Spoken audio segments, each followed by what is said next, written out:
So hello dear scholars, आज के video में हम शेयर करने वाले हैं आपके इकोनॉमिक्स का first chapter the story of a village Palampur. तो एज़ पर योर डिमांड हमने ये चैप्टर आपके लिए बहुत ही सिंपल ईजी ओवरव्यू के साथ आपको एक्सप्लेन कर दिया है। So let's start the chapter. When we talk about the village, तो विलेज मतलब इस तरह का इमेज सबसे पहले हमारे दिमाग पे क्लिक करता है जब भी हम विलेज बोलते हैं। Okay listen, first of all आप नीचे लाइक ज़रूर कर दीजिए और अपनी अटेंडेंस लगा दीजिए। डन, लगा दी अटेंडेंस। चलते हैं आगे। अगर आपको पेंटिंग में बोला जाए विलेज ड्रॉ करने के लिए तो आपके दिमाग में सबसे पहले कुछ इसी तरह का इमेज आता है, इस तरह का ट्रांसपोर्ट, इस तरह के houses and so on. But आज के जो विलेजेस हैं काफ़ी डेवलप्ड हैं, वेल ट्रांसपोर्ट सिस्टम आ चुका है, कम्युनिकेशन आ चुका है। बट हाँ, अभी भी कुछ बैकवर्ड एरियाज़ ऐसे हैं, interior parts of the country, जहाँ पर अभी भी कुछ इस तरह की कंडीशंस हैं, हमें एग्जिस्ट करती हैं, देखने को मिलती हैं। But when we are talking is about here in the village Palampur, but जिस विलेज की हम बात कर रहे हैं, यानी हमारा एनसीईआरटी का चैप्टर बात कर रहा है पालमपुर, वो हमें दिखाया हुआ है as a modern village, developed village. ठीक है, Palampur shown here in your NCERT book, जो आपका चैप्टर है वो थोड़ा डेवलप्ड विलेज के फॉर्म में, और ऑलमोस्ट जो हमारे विलेजेस हैं आज की डेट में लगभग ऐसे ही है। सो बेसिक इन्फॉर्मेशन आपको दिया हुआ है विच इज़ हाइपोथेटिकल विलेज, यानी जो एक्चुअल में नहीं है, एक स्टोरी आपको दे दी गई है, हम उसको बोलते हैं हाइपोथेटिकल विलेज। तो यही आपका ये पालमपुर आपकी बुक में मार्क किया हुआ है। बेसिक इन्फॉर्मेशन की बात अगर हम करते हैं और the overview of the Palampur, तो वहाँ की एक्टिविटीज़ में सबसे मेन एक्टिविटी कौन सी है? Farming. Okay, main activity, remember that which is a main activity of village Palampur. So farming is the main activity of village Palampur. Beyond this, small scale manufacturing, transport and dairy etc. ये सब activities भी वहाँ पर हैं, जहाँ जो लोग इन सारे कामों को कर रहे हैं। नियरेस्ट विलेज इसके कौन से हैं? रायगंज है, where we talk is a big village 3 kilometre away Palampur, and the nearest small town इसका है शाहपुर। मोड ऑफ ट्रांसपोर्ट की बात करते हैं तो ये सारे ट्रांसपोर्ट यहाँ पर आपको देखने मिलेंगे, और ऑलमोस्ट हमारे ही कंट्री के कई सारे विलेजेस में इस तरह का सिस्टम आपको दिखाई देगा। Population and facility in Palampur, अगर इस टॉपिक की बात हम करते हैं तो ओवरऑल पॉपुलेशन लगभग कितनी फैमिलीज़ यहाँ पर हैं? 450 फैमिलीज़, जो हमारी एनसीईआरटी बुक हमें बता रही है। 450 families belonging to the several different caste, अलग अलग कास्ट को बिलोंग करते हुए हैं, जिसमें से आपको एक सिंपल डेटा दिखाया है that 80% as with the upper caste families, then SCs, Dalit communities जो हैं 1/3 ऑफ द पॉपुलेशन कंप्राइज करती है। अगर वहाँ पर डेवलपमेंट, क्यों हम कह रहे हैं कि एक डेवलप्ड विलेज है पालमपुर, तो हम क्या पॉइंट्स देख रहे हैं? वहाँ पर इलेक्ट्रिक कनेक्शन वहाँ पर गया हुआ है, यानी houses are well connected with the electricity, जिसकी वजह से ट्यूबवेल्स है और other type of small businesses हैं, मशीन्स हैं जिनको आसानी से रन किया जा सकता है, किया जा रहा है। स्कूल्स और हॉस्पिटल की फैसिलिटी वहाँ पर है, well developed schools are there, you learn the 2 primary school and 1 high school is there. Third point is about the hospital, hospital की फैसिलिटी है जिसमें आपने पढ़ा प्राइमरी हेल्थ केयर फैसिलिटी भी है और 1 प्राइवेट डिस्पेंसरी भी है। डिस्पेंसरी क्या होता है बेटा? पर्टिकुलर मेडिकल रूम आप इसको कंसीडर कर सकते हैं, जहाँ पर बेड वगैरह लगा हुआ है और फर्स्ट एड के फॉर्म में। सपोज़ आप अचानक गिर गए और आपको चक्कर आ गया और थोड़ा सा चोट लग गई, तो पहले या सिंपल आप बेहोश हो गए, फेंट हो गए, तो उस कंडीशन में आपको थोड़ा सा कुछ ग्लूकोज दे दिया, आपको कुछ दवा दे दी, अगर हेडेक हो रहा है और वोमिट एनीथिंग एल्स, तो थोड़ी देर आपको रेस्ट करने वहाँ पर लेटा दिया जाता है। तो मरीज को जिस जगह पे लेटाया जा रहा है वो डिस्पेंसरी यहाँ पर इन्होंने प्रोवाइड की है। And when we talk about the non farm activity, farming तो मेन एक्टिविटी है ही, बट फार्मिंग के अलावा जो बाकी नॉन फार्म एक्टिविटीज़ हैं कौन कौन सी हैं? स्मॉल स्केल मैन्युफैक्चरिंग यहाँ पर होता है, ट्रांसपोर्ट होता है, शॉपकीपिंग यानी लोग दुकानें रख रहे हैं, तो ये सब as a non farm activity है। तो ये हमने डिस्कस किया that what the simple overview of the village Palampur, यानी it's comparatively a developed village. क्यों है डेवलप्ड विलेज? आपको मैंने क्लास में 5 पॉइंट्स मार्क कराए हैं, even you have written in your copy also. तो अगर आपसे पूछा जाता है why do you think village Palampur is a developed village, तो आप 5 पॉइंट्स मार्क कर देंगे, ठीक है, by showing the well developed transport system, communication system, school facility, ठीक है। तो पॉइंट्स हम 1 by 1 मार्क करेंगे according to the marking of the question. अब आपको एक्सप्लेन करना है उनको या फिर फुल सेंटेंस बनाना है, बस छोटा सा नहीं लिखेंगे आप, then it will not be possible to score good marks और the full marks. Next is about the organisation of production. अब जो अगला पेज है आपका वो आपसे बात करता है is about the factor of production, ठीक है। तो फैक्टर ऑफ प्रोडक्शन आपका कोई नया टॉपिक नहीं है, क्लास 8th में आप पढ़ के आए हैं फैक्टर ऑफ प्रोडक्शन, तो यहाँ पर हम उसी को फिर से मार्क करने वाले हैं। एम्स ऑफ प्रोडक्शन की बात अगर हम करते हैं तो obviously goods and services that we want, इसी के लिए प्रोडक्शन हो रहा है हमारी नीड को फुलफिल करने के लिए। So there are 4 requirement for production. First is land, जिसमें सबसे पहला फैक्टर ऑफ प्रोडक्शन क्या है, लैंड। भाई लैंड ही नहीं होगी तो बाकी की मशीन, इंफ्रास्ट्रक्चर, ये सब कहाँ लगेगा, तो ये सबसे पहला और इम्पॉर्टेंट फैक्टर हो गया land, which include the all resources, water, forest, mineral, सब कुछ हमें इसी लैंड के ऊपर मिलता है। Second important factor is labour. Labour of course ज़रूरी है क्योंकि लैंड अब हमारे पास है तो उसमें काम करने वाले लोग भी तो चाहिए। So we talk about the labour who will do the work and there we learn the 2 type of work. आपको क्लास में एक्सप्लेन किया था ना, you remember, skilled workers and unskilled worker. Skilled worker कौन से हैं, जो प्रोफेशनली एजुकेटेड हैं, जो मशीन्स को रन करना जानते हैं, और अनस्किल्ड जैसे जो वर्कर्स हैं, लेबरर्स हैं, जो बहुत हाईली क्वालिफाइड नहीं है, पढ़े लिखे नहीं हैं, उनको हम अनस्किल्ड वर्कर्स बोल रहे हैं। ठीक है, अब ये जो लैंड है विलेज के, सिंपली कुछ इसी तरह का सिनेरियो आपको दिखाई देता है, शांत, एकांत, पीसफुल, है ना, कि आपको फार्मिंग भी दिख रही है, यानी एग्रीकल्चर एरिया दिखेगा, पेड़ दिखेंगे, कुछ कच्चे हाउसेस, कुछ थोड़ा बहुत पक्के हाउसेस जो हमें विलेज पालमपुर में दिखते हैं, यानी छत, रूफ वाले, लेंटर houses is also shown there. Land is divided as the different piece of land, अलग अलग पीस ऑफ लैंड, अलग अलग लोगों की ज़मीन है। अब जब हम land is important factor of production, चाहे हम एग्रीकल्चर प्रोडक्शन की बात कर रहे हैं या मैन्युफैक्चरिंग थ्रू द इंडस्ट्री की बात कर रहे हैं, दोनों ही कंडीशन में land first important factor count हो जाता है। सेकंड इज द लेबरर और द वर्कर। अब यहाँ पर हम काउंट करते हैं एज अ अनस्किल्ड और स्किल्ड। स्किल्ड कौन है, जो पढ़े लिखे हैं, भाई एजुकेशन लेने के बाद वो डॉक्टर्स बने, लॉयर्स बने, टीचर बने, है ना, मैनेजर्स हैं, अपर हायर लेवल ऑफ डेजिग्नेशन को होल्ड किए हैं, तो ये सब स्किल्ड हो गए वर्कर्स। और अनस्किल्ड जो इस तरह का काम कर रहे हैं क्योंकि उनके पास हायर एजुकेशन नहीं है तो वो अनस्किल्ड है। ऑर्गेनाइजेशन ऑफ प्रोडक्शन, अब 2 चीज़ आपने ऊपर पढ़ी, next third and fourth point. Third is about the physical capital. तो अब इन सारे कामों को ऑर्गेनाइज करने के लिए, कंबाइंडली इसको टारगेट करने के लिए भाई हमें क्या चाहिए, कैपिटल। कैपिटल मतलब मनी, ठीक है, कैपिटल का मतलब यहाँ पर होता है मनी। तो अब इसके लिए हमें चाहिए मनी, पैसे तो चाहिए, बिना पैसे के तो काम होगा नहीं। So variety of inputs required on the every stage during the production which we simply pronounce as the capital. अब इस कैपिटल को हम डिटेल अंडरस्टैंड करने के लिए 2 पार्ट्स में स्टडी करते हैं। Firstly the fixed capital and second is a working capital. Fixed capital like the tools, machines, buildings, simple tools such as any type of such machinery जिसको कि हम एक बार इंस्टॉल करते हैं, बार बार हमें नहीं लेना पड़ता है, उसको हम फिक्स्ड कैपिटल कह रहे हैं। जैसे infrastructure is a fixed capital, उसके अंदर हमने मशीन सेट करी, फिक्स्ड कैपिटल। ऑफकोर्स उसमें रिपेयर होंगी चीज़ें, मेंटेनेंस उसका होगा, बट ऐसा तो नहीं है ना कि डेली बेसिस पे हो रहा होता है, after a period of time होता है। तो इसलिए हम इसको फिक्स्ड कह रहे हैं क्योंकि हमने एक बार लगा दिया तो हमें बार बार इसको चेंज नहीं करना पड़ता, रोज़ रोज़ इंस्टॉल नहीं करना होता है।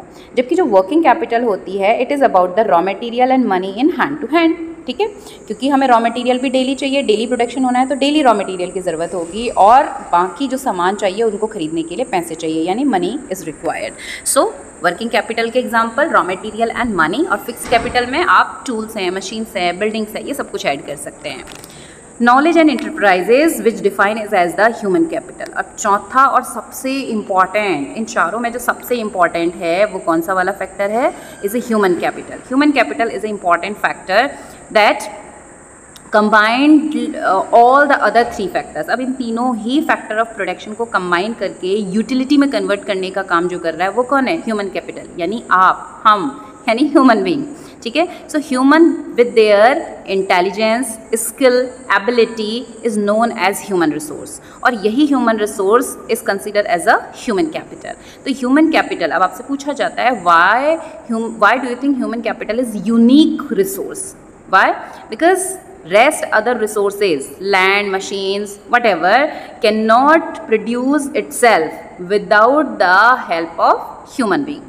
भाई एक टाइम पे अगर आप कहें कि रोबोट तो भाई खुद से काम कर लेता है, तो रोबोट भी तो इंसान ने ही बनाया है, ह्यूमन ने ही तो उसको डिज़ाइन किया, बनाया। अगर उसमें कुछ फॉल्ट आएगा फिर उसको ह्यूमन ही लुक आफ्टर करने वाला है ना। तो अल्टीमेट जो रिसोर्स हमारा है, जो सब कुछ मैनेज करेगा, वो कौन सा रिसोर्स हो गया, ह्यूमन। तो वो कैपिटल हो गई human capital. So human capital is a unique capital जो बाकी फैक्टर ऑफ प्रोडक्शन को एक साथ लेकर के ये सारे प्रोडक्शन को इनिशिएट करती है। ठीक है। तो यहाँ पर हमने पढ़े 4 factor of production where we talk about the land, labour, physical capital and human capital. अब यहाँ पर आपको याद रखना है difference between a fixed capital and working capital, हमने डिटेल आपको क्लास में भी मार्क करा दिया था। Is about the fixed and working capital, आपको यहाँ पर फिर से मार्क करा दिया। वर्किंग कैपिटल का मतलब जो चीज़ें हमें डेली बेसिस पे खरीदनी लानी पड़ती हैं, और फिक्स्ड कैपिटल जो हम रोज़ रोज़ नहीं लाते हैं, ठीक है। 2 साल, 4 साल, 5 साल, या इंफ्रास्ट्रक्चर है, सपोज बिल्डिंग है तो सालों तक चलती है, तो ये फिक्स्ड और वर्किंग कैपिटल के कुछ एग्जाम्पल्स यहाँ पर आपको शो कर दिए। Next is about the factors of production, क्या होता है। अब आपसे पूछा जाए what do you mean by what is factor of production, तो simply you have to remember every production is organised by combining land, labour, physical capital and human capital which are known as factor of production, right. अब ये factor of production में हमने ये सारी चीज़ें पढ़ी, जिसमें हमने पढ़ा भी लैंड इंपॉर्टेंट है, लेबर इंपॉर्टेंट है, डिफरेंट टाइप ऑफ टूल्स चाहिए, मशीन्स चाहिए, रॉ मटेरियल डेली बेसिस पे चाहिए, मनी चाहिए, और इन सब को एक साथ लाने वाला कौन है, human capital. So all these are the factors of production. Farming in Palampur की बात हम करते हैं। Next topic, farming is a important और a main activity not only in a Palampur, जबकि हमारे जितने भी विलेज आप देखेंगे तो ऑब्वियसली ये अंडरस्टूड है, आपको भी पता है कि जो विलेज एरियाज़ होते हैं बेसिकली वहाँ की मेन एक्टिविटी फार्मिंग ही रहती है। आज के सिनेरियो में काफ़ी कुछ लगभग चेंज भी हो चुका है, but still farming is the important activity of the village areas. अब ये जो फार्मिंग हो रही है लैंड के ऊपर होगी, बट ये जो लैंड है this is very fixed resource. 75% of the people are dependent on the farming of their livelihood. Again the 1 mark question, village Palampur में कितने % लोग फार्मिंग में एंगेज हैं, 75% are engage in the farming. अब basic constant in the rising production, land area is fixed. Production बढ़ाएं तो कैसे बढ़ाएं भाई, क्योंकि लैंड तो फिक्स है ना, कितना आप उस पर ग्रो कर लेंगे, तो कैसे बढ़ाया जा सकता है। How can we grow more on the same piece of land. So since 1960 in Palampur there has been no expansion on the land area under the cultivation. Land area तो सेम ही रहा था, तो फिर प्रोडक्शन कैसे बढ़ा। So as in 1960 there was green revolution, ठीक है। कब आया ग्रीन रेवोल्यूशन, इन 1960। एक्चुअली ये फिंगर से रन हो रहा है मेरा, तो इसलिए राइटिंग में थोड़ा सा प्रॉब्लम है। So in 1916 green revolution was introduce, जिसमें कि मॉडर्न फार्मिंग मेथड्स को इंट्रोड्यूस किया गया।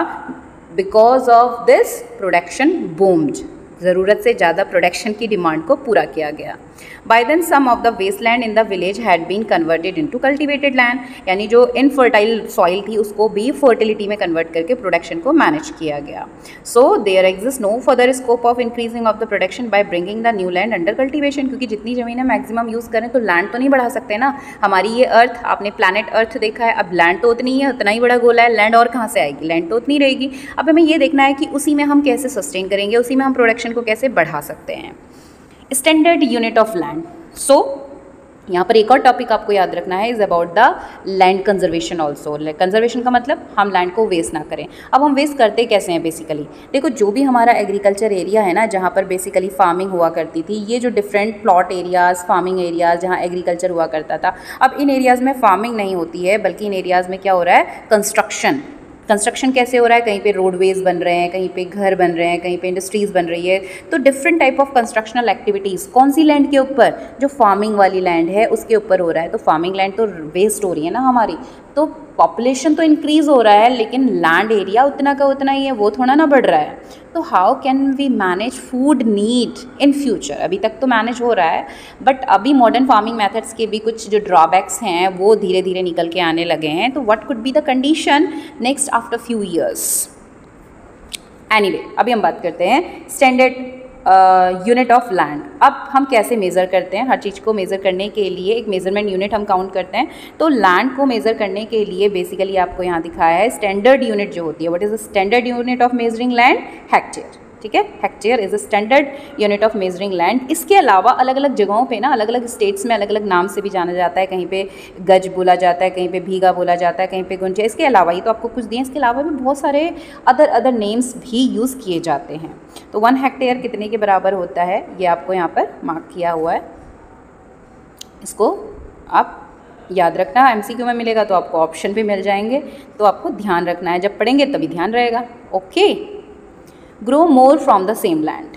अब पीछे जो हमने डिस्कस किया था कि लैंड तो फिक्स्ड है, land is a fixed resource, so how can one grow more on the same piece of land, कैसे हो सकता है ये।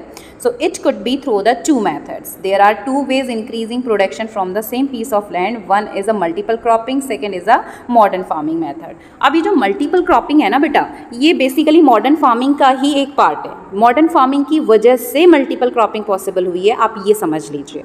ठीक है, या हम कहें कि हमने जब ओवरऑल काउंट किया is a modern farming method, inner circle में ही उसके ये मल्टीपल क्रॉपिंग भी ऐड हो जाता है, या इसी का ये एक पार्ट है. ठीक है, modern farming is included with the 5 basic step. अब मॉडर्न फार्मिंग का मतलब, मॉडर्न से क्या मतलब है, means using high yielding variety of seeds.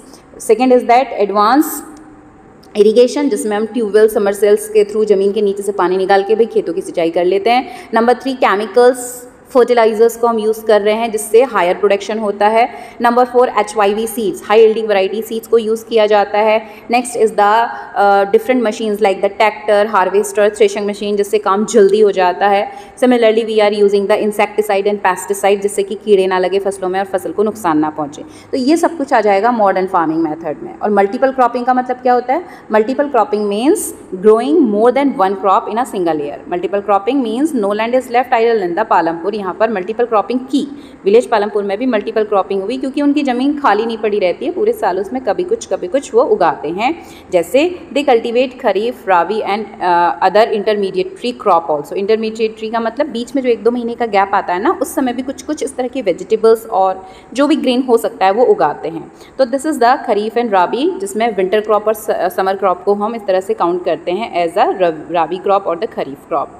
Multiple cropping का मतलब growing more than one crop on a same piece of land. ठीक है, अब ये एक साथ नहीं होता, ये पिक्चर तो आपको समझाने के लिए दिया हुआ है, बट मल्टीपल क्रॉपिंग का मतलब more crop, more in single year, एक ही साल में. ठीक है, एक साल मतलब ये आपके 12 महीने हैं, तो उन 12 महीनों में टाइमिंग फिक्स है कि 4 से 5 महीने में, और जो एडवांस HYV सीड हैं वो जल्दी भी हो जाते हैं. तो लगभग 4 महीने के अंदर में, 4-5 महीने के अंदर में एक फूड ग्रेन रेडी हो जाता है. उसको हार्वेस्ट किया, उसके बाद फिर दूसरा लगा लिया, तो साल भर में ऑलमोस्ट 3 टाइप की क्रॉप्स आसानी से ग्रो कर ली जाती हैं. इसी को हम बोल रहे हैं मल्टीपल क्रॉपिंग. मल्टीपल क्रॉपिंग को लेकर के ये बेसिक कॉन्सेप्ट आपको समझ लेने हैं साथ में. To grow more crop on a same piece of land, ये डिफाइन आप कर सकते हैं. If the question is what is multiple cropping, या आपको MCQ में पूछा जाए what is multiple cropping, so to grow more than one crop on a same piece of land is called multiple cropping. अब हम कैसे इसको काउंट करते हैं, राबी क्रॉप जो कि विंटर सीजन में ग्रो की जाती है, इसके साथ ही खरीफ क्रॉप जो कि रेनी सीजन में, जैसे अब जो क्रॉपिंग होगी ना जून जुलाई से, इसको हम खरीफ क्रॉप, जिसमें कि बोया जाता है स्पेशली पैडी, और कुछ गर्म वाले एरिया में ज्वार बाजरा कैटल फीड होता है जून के महीने में. बिटवीन वाले सीजन में अक्टूबर टू दिसंबर पोटैटोज़. ये विलेज पालमपुर का आपको दिया है. डिफरेंट स्टेट्स में कुछ क्रॉप्स अलग आपको मिलेंगी. ठीक है, क्योंकि कुछ एरियाज़ कोल्ड क्लाइमेटिक कंडीशन वाले हैं, कुछ एरियाज़ गर्म हैं, तो according to the climatic condition crop होती हैं. जैसे पहाड़ों में ड्राई फ्रूट्स अच्छे होते हैं, एप्पल्स होते हैं. जो कोस्टल एरियाज़ होते हैं वहाँ पर कोकोनट अच्छा होता है ना. जो प्लेन एरियाज़ हैं वहाँ पर मैंगोज़ है, बनानाज हैं, लीचीज़ हैं, ये फ्रूट्स अच्छे होते हैं. तो क्लाइमेटिक सपोर्ट के अकॉर्डिंग फसल या फ्रूट्स या वेजिटेबल्स होते हैं. सो 3 टाइप्स ऑफ क्रॉप कौन सी हो गई हमारी, खरीफ, राबी, और ये जो बीच में होती हैं क्रॉप उसको हम बोलते हैं ज़ैद क्रॉप. ठीक है, A part of the land is used the sugarcane which harvested once a year. अब कुछ क्रॉप ऐसी भी होती हैं जो लगभग पूरा साल ले लेती हैं, जैसे सुगरकेन, यानी लगभग ये बोया जाता है तो उसके बाद इसको हार्वेस्ट करने में लगभग 9 से 10 महीने पूरे लगते हैं. तो इस तरह की प्लांटेशन लाइक बनाना है, ठीक है, कॉफ़ी है, टी है, सुगरकेन है, ये प्लांटेशन क्रॉप है. So again the 1 mark question. Next is, अब ये मल्टीपल क्रॉपिंग का पिक्चर आपको हमने और अच्छे से आपको दिखा दिया. मल्टीपल क्रॉपिंग का पिक्चर आपको दिखाया कि वहाँ पर पालमपुर की बात अगर हम करते हैं, ठीक है, याद रखिएगा ये विलेज, अलग अलग विलेज में अलग अलग टाइप की फसलें होंगी, लेकिन अभी हम विलेज पालमपुर की बात कर रहे हैं तो वहाँ पर कौन कौन सी होती हैं, ज्वार होता है, व्हीट होता है, पोटैटो होता है, सुगरकेन होता है, ठीक है, कॉर्न होता है. तो ये क्रॉप्स वहाँ पर उगाई जाती हैं. इरिगेशन सिस्टम कैसा है, इरिगेशन का मतलब जो हम पानी वाटरिंग दे रहे हैं, प्लांट को वाटरिंग कर रहे हैं, उसको हम बोल रहे हैं irrigation. So farmers are also able, क्यों, क्योंकि आपने पढ़ा था ना शुरू में कि electricity is also connected. So because of the electricity transfer system is irrigation. Electricity की वजह से इरिगेशन, क्योंकि ट्यूबवेल चलाने के लिए लाइट चाहिए तो इससे पानी मैनेज हो जाता है. इसके साथ ही साथ पर्शियन व्हील भी इंटीरियर पार्ट्स में लोग यूज़ किया करते थे. तो दोनों चीज़ें हैं, पर्शियन व्हील भी है, इलेक्ट्रिक रन ट्यूबवेल्स भी हैं, जिससे इरिगेशन आसान हो जाता है. By mid of the 1970s the entire cultivated area 2 hectare was irrigated. Outdated. क्यों? क्योंकि पानी की फैसिलिटी मैनेज हो गई थी। अब अगर हम बहुत 5 साल पीछे चले जाते हैं आज से, तो उस समय टेक्नोलॉजी नहीं थी, ये व्हील नहीं था, ट्यूबवेल नहीं हुआ करते थे, लाइट नहीं हुआ करेगी जब तो उस समय पानी कहाँ से आएगा?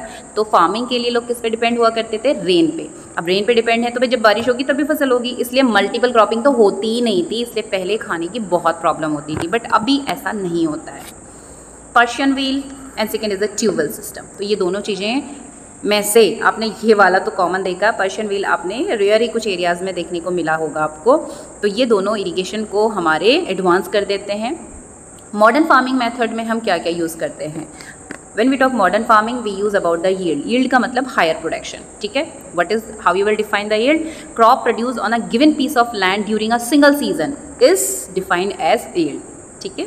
Green revolution modern farming method है जो कब से शुरू हुआ था? लेट 1960 से ग्रीन रेवोल्यूशन को इनिशिएट किया गया। Under the green revolution there was the cultivation of wheat and rice. Again the 1 mark question. जब ग्रीन रेवोल्यूशन स्टार्ट हुआ था तो उसमें सबसे पहले जो टारगेटेड क्रॉप थी वो कौन सी थी? Wheat and rice.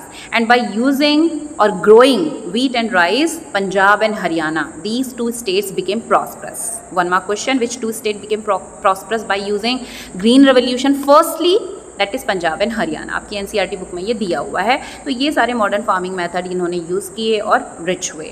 Traditional seeds, comparatively जो ट्रेडिशनल सीड्स होते हैं ना, उनको ना तो बहुत ज़्यादा बारिश की ज़रूरत होती है और वो आराम से सर्वाइव कर लेते हैं। लेकिन जो HYV सीड्स होते हैं ना, इनको at the same time fertiliser भी चाहिए और पानी बहुत ज़्यादा चाहिए होता है, नहीं तो ये सूख जाएंगे और ख़राब हो जाएंगे।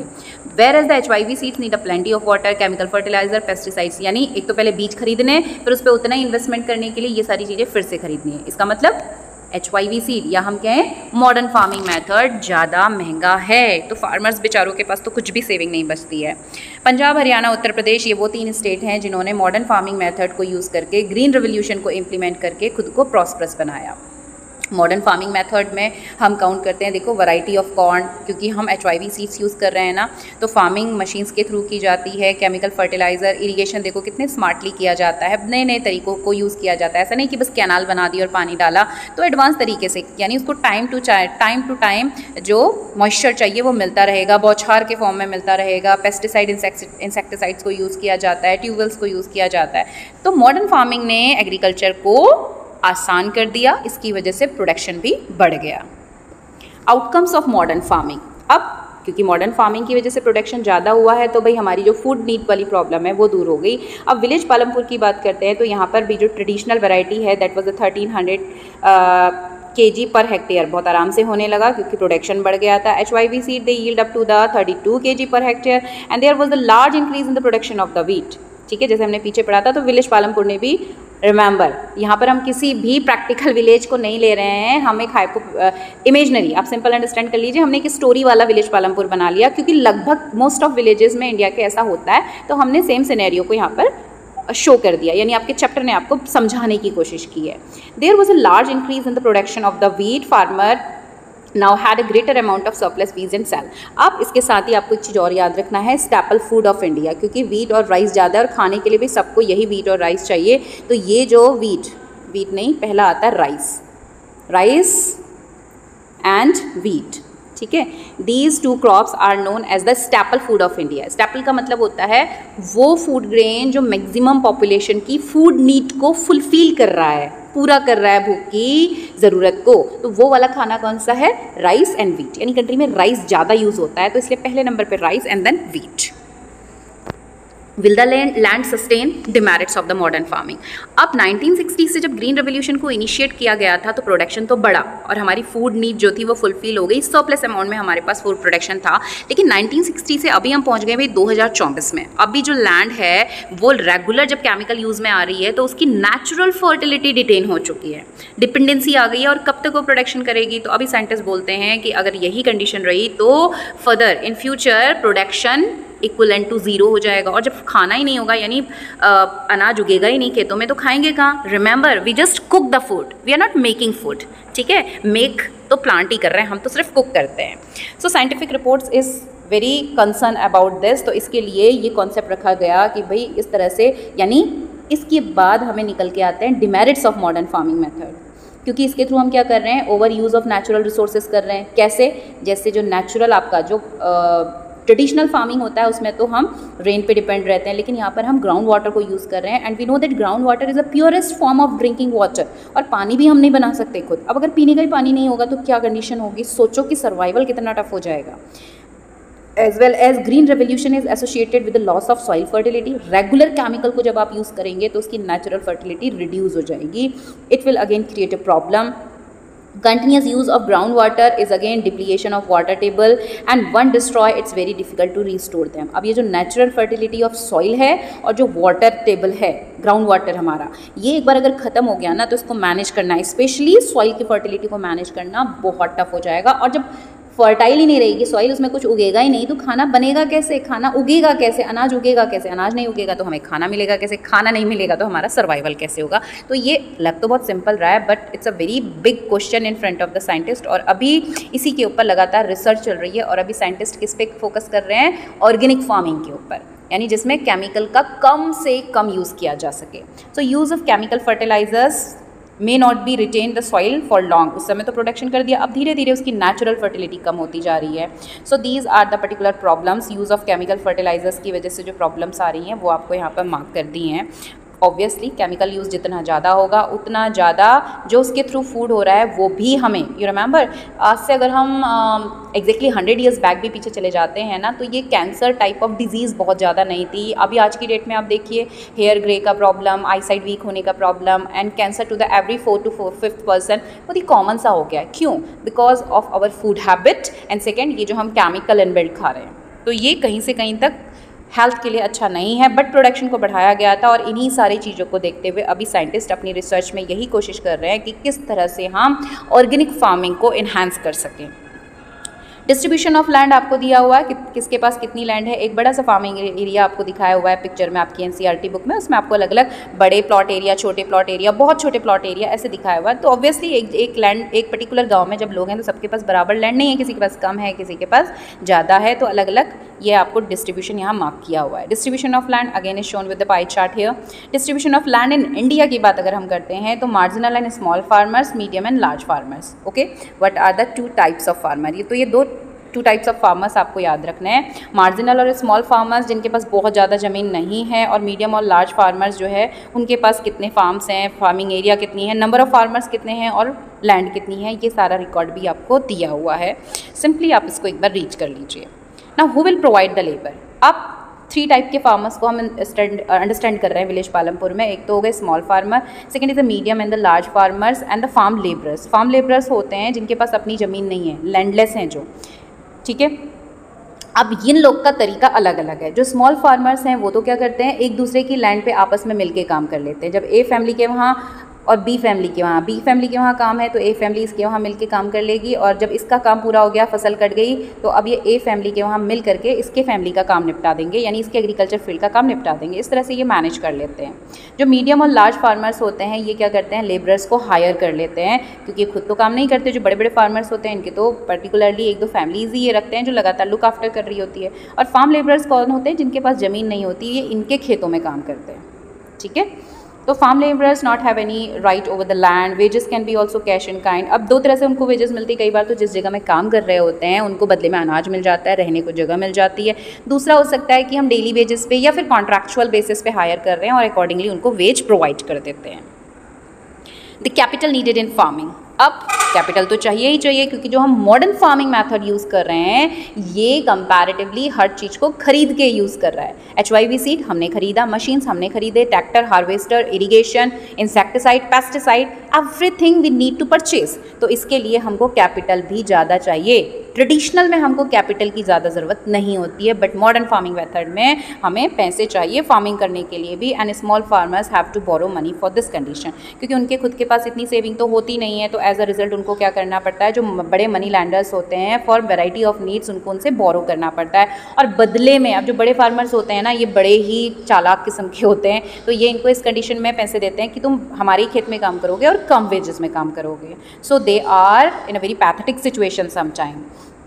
और रेट ऑफ इंटरेस्ट भी इनका काफ़ी ज़्यादा होता है। Medium and large farmers have their own saving and farming and they are able to arrange the capital needed. उनके पास प्रॉब्लम नहीं है, क्योंकि उनके पास सरप्लस अमाउंट होता है जिसको सेल करते हैं, उसको सेल करने के बाद जो एक्स्ट्रा इनकम आती है उसको वो इन्वेस्ट कर लेते हैं। Sale of a surplus farm product, जो बड़े बड़े फार्मर्स होते हैं भाई, इतने बड़े बड़े यानी 15 to 20 एकर्स की लैंड जिनके पास है, इतना सारा जो उन्होंने फूड या अनाज या शुगर केन या जिस भी चीज़ की क्रॉपिंग किया हुआ है, क्या वो खाएंगे? नहीं, ऑब्वियसली वो उन्होंने कमर्शियल पर्पज से लगाया हुआ है, उसको सेल आउट करेंगे और उस पैसे को वो दोबारा से इन्वेस्ट कर सकते हैं कहीं पर, जिससे उनको एक्स्ट्रा इनकम भी मिलती है। So in this way they manage easily. But जो स्मॉल फार्मर्स हैं लाइक सविता और गोविंद, जो आपको कन्वर्सेशन दिया है आपके एनसीईआरटी में, इनके साथ बहुत प्रॉब्लम होती है, क्योंकि इनको, जिनके पास छोटी छोटी सी लैंड है ना, इनके पास इतने पैसे नहीं होते कि उसके लिए ये जो रिक्वायर्ड टूल्स हैं, थोड़े से जो पैसे उनको चाहिए 2-4 हज़ार रुपये, वो भी उनके पास नहीं होते। तो इनको जो बड़े लैंडलॉर्ड्स है उससे पैसे बोरो करने पड़ते हैं, उधार लेने पड़ते हैं, और वो भी इंटरेस्ट रेट के साथ में, बदले में इंटरेस्ट देना पड़ता है।